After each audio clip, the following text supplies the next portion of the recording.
Pag-usapan natin ang paghingi ng kapatawaran ni Zinab sa lahat ng involved sa video ni Wilbert Tolentino. Si Zinab ay nag-post nga ng sorry sa lahat ng nasaktan. Pero hindi ito nag-sorry kay Skastekli. Grabe tao din naman si Skastekli. Welcome to Sikat Story. May paglilinaw nga si Zinab tungkol sa na-post niyang issue. About this post kung saan nagsimula para malinaw na. May mga taong pumasok sa buhay ko lately na may nagawang di maganda. At talagang nasaktan ako ng sobra legit. Ako naman mas pinili kong maging private yung ibang personal issues ko last time. Kaya wala akong na-share. Pero alam ng lahat ng tao sa paligid ko kung anong nangyayari sa akin off-cam.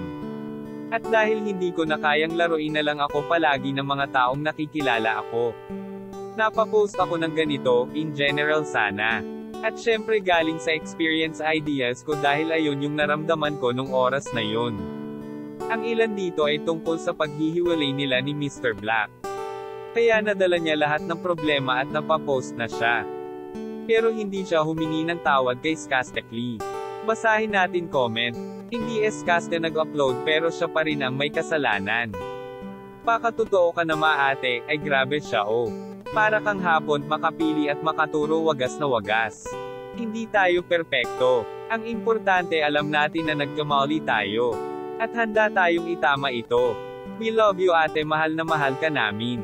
Siyempre iko-connect ka pa rin nila sa kanila. Kasi nga malakas ka. Kapit lang sila sa'yo para sa views Zeb. Huwag mo patulan, titigil din yan sila. Kung nagpapatawad sila sa'yo Zinab. Sana ay patawarin mo din si Skastekli sa kanyang nagawa. Comment kayo sa ibaba.